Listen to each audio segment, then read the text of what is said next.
Yeah. So let's actually talk about. So you saw the Meg, and Mhm. the reviews up on our channel. Um, so I think shark movies. It's you have other shark movies that are hilariously stupid, like Sharknado is one.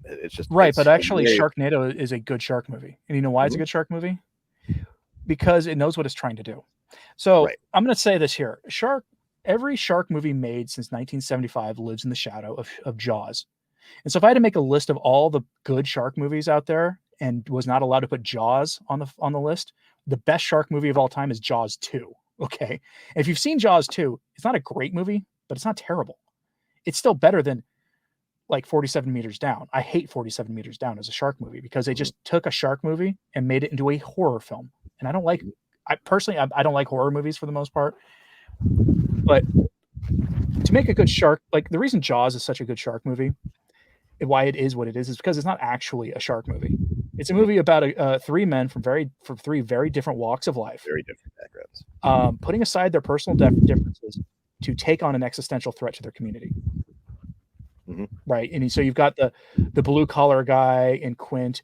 You've got kind of the professional like quasi bureaucrat in the sheriff, and then you've got like the university professor who put aside their personal differences, who don't really like each other all that much. And the actors, Shaw and Dreyfus, couldn't stand Oh, each other on it sets almost of came that to movie, blows in that and it for that time plays in so Phoenix. wonderfully into the acting Yeah. because, because they can't stand each other, and that's it raises that intensity of the mutual dislike. Mhm. Uh, and then Roy Schneider's interesting, or no, Showman. How do you say his name? Not Schneider, not Showman.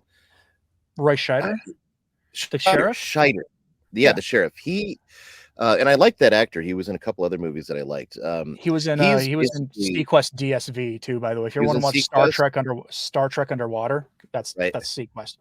No, that was actually fun for a little while, but and then a little schlocky here and there. But anyway, not to get on a tangent.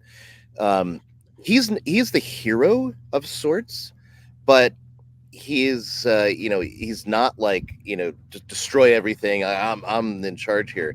He's a bureaucrat. He's not. He knows something's wrong. I apologize for the background noise. I had to be outside because I got other Yeah, background he noise knows inside. something's wrong, and he tries to do it by the book, not knowing really what the book says, and he Right. gets in And trouble the with the mayor mayor, so he got to deal with the mayor, and the yeah, mayor does not want to shut down the beaches because we need this tourist money in order to survive. and And that's actually so, a legitimate concern for the people of that right. town, even if, like, it's a stupid concern compared to literally a man-eater out there. Mhm.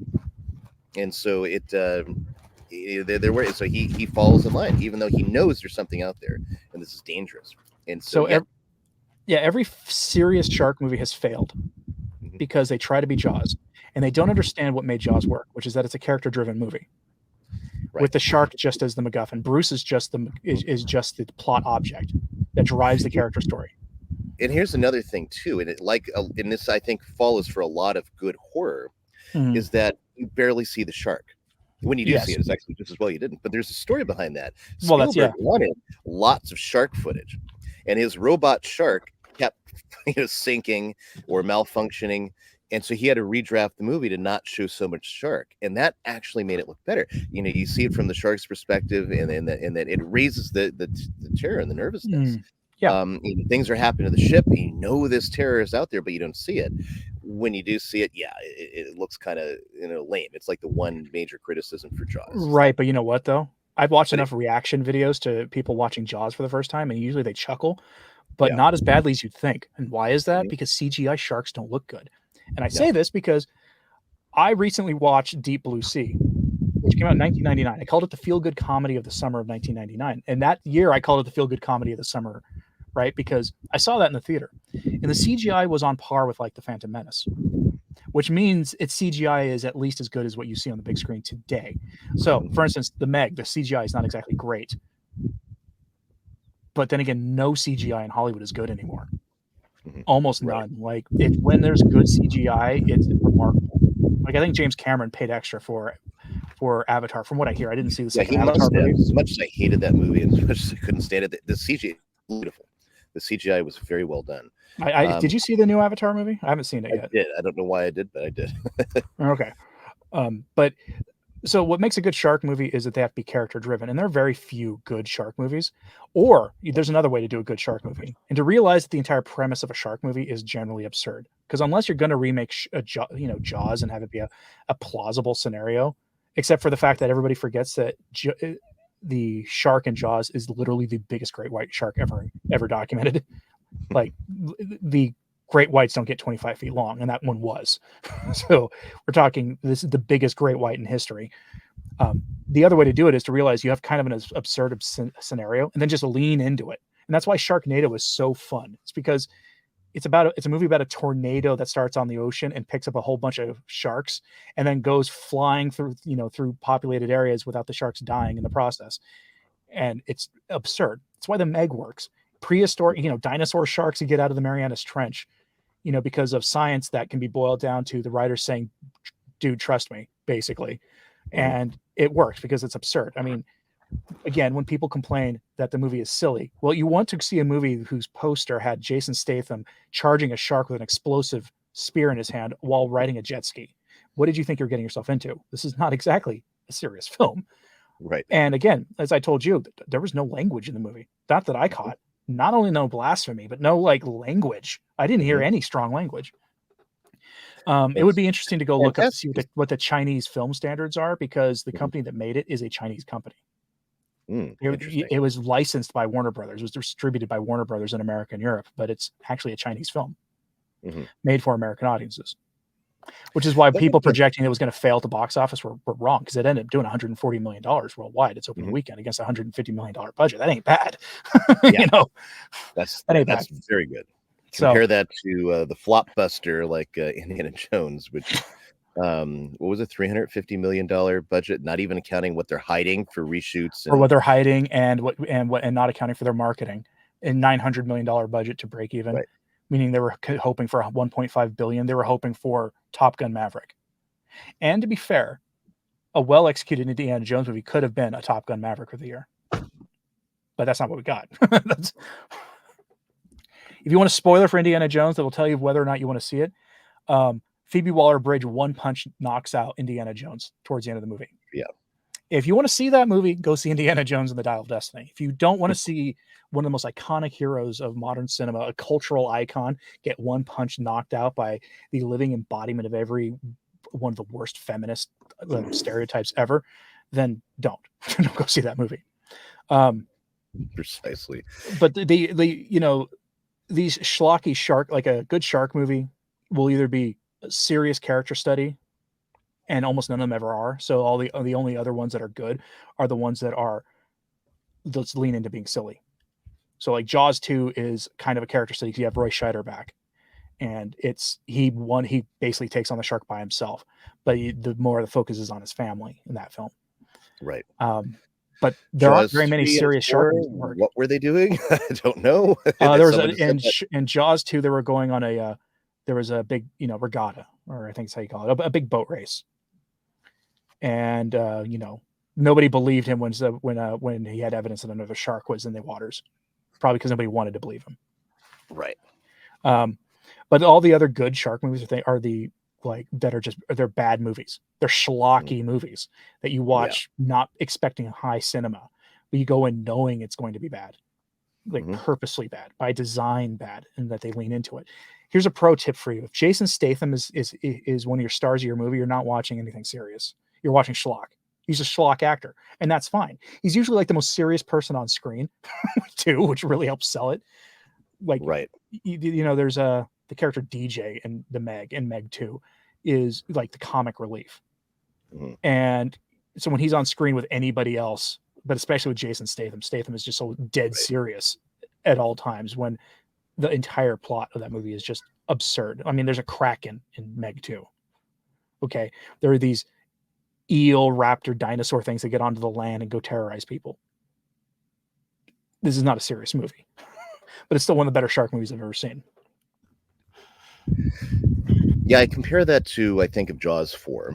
Jaws 3, where the plots are just Jaws 3. It's like they're at SeaWorld or something like that. Jaws 4, the director's cut of Jaws 4 is better than the one that's out there. That's the one that that's the TV one that they had, the TV release. on Mhm. broadcast TV back in the day was Jaws 4. This was the one I saw the most when I was a kid. Jaws 4 is not as bad as Jaws 3. Jaws 3D is like the shark swims without ever moving. It just gets Hmm. bigger on the screen to show that it's moving. Right.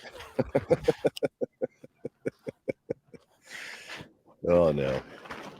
So yeah, in general, what would we say would be the Catholic kind of a one's picking up here. Great. Um, what would be the Catholic view of movies that terrify you, movies that scare you? So I think of the original Jaws and how well this works. It's got these moments you're on if the first time you're watching it, you see these things about to happen, but you don't know exactly when. The shark comes up and grabs somebody, and you're like, wow. You're nervous, you're tense. Other types of horror movies like this, I mean, say maybe Alien, which the original holds up amazingly well. I might add. I think a good principle is the violence glorified. If you the gore is like if it's glorifying the gore or the violence, or it's just putting it there for shock value, then it's probably to be avoided. Example, you know how we have the Barbenheimer meme? There's a new version of Yes. that, right? Are you aware of this Saw Patrol meme? Yeah. In fact, I think Saw yeah, 10 somebody and Paw sent that to me. Patrol come out the same weekend. So now there's a Oh Saw no. Patrol. And I thoroughly approve of the Saw Patrol meme. Not that I'm ever going to like actually tell you to go see Saw. I won't be seeing Saw. Please don't see Saw. Right. Right.